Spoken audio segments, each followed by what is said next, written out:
Good day. Day 90. 90th day, 95th day, meaningful moments, 365 days. So funny that we have this little bit of disorientation that happens when we've taken a vacation and we return home, and then we have to readjust to a new routine. All of you can understand that. All of you know what that's like to be in that space that's different. It's an alternate space in reality from what you're accustomed to. The ultimate alternate reality was a meaningful moment for me. And I would venture to say my husband too. It was a meaningful moment that I'd like to think of and remember it as highway disco.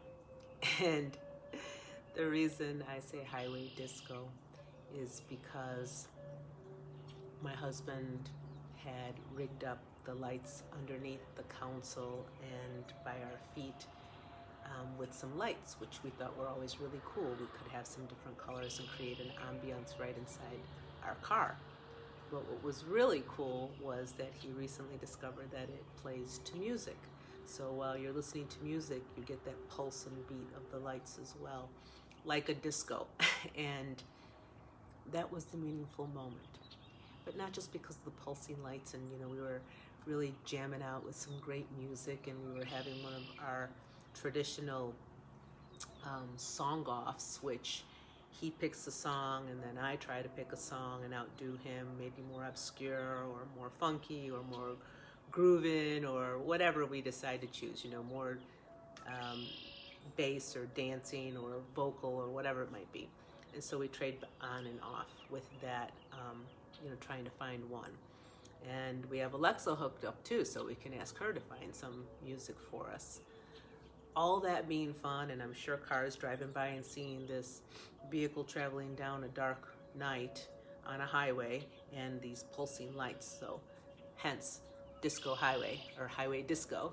And it was so much fun. And the meaningful moment really came in when I had a realization on the way home while we were, enjoying all that music. And actually, holding hands and dancing too. It was really pretty fun. But it was this full circle that we come around to, and maybe not. Maybe we're in the process of, that realization that comes for us.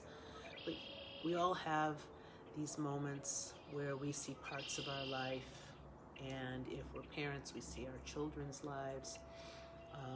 If we're a little older, we see our children now as adults and maybe with their children, or maybe we're viewing our parents' lives.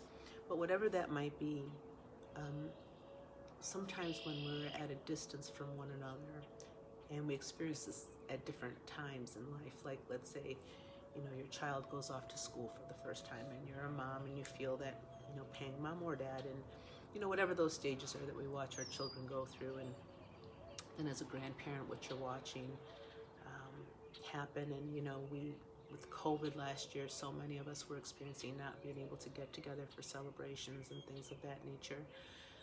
So there's been a lot of this feeling of distance, and obviously the trendy talk is about how isolated everyone is, and maybe now it's starting to shift and change some with the changes that are going on now and where we're at now at this stage of the pandemic. But whatever it is, whatever instant and experiences you've had in life that have made you feel that pull, like away from being able to feel connected, or that closeness that we feel when we're with other people that we love and enjoy time with, we feel that pang like in our heart.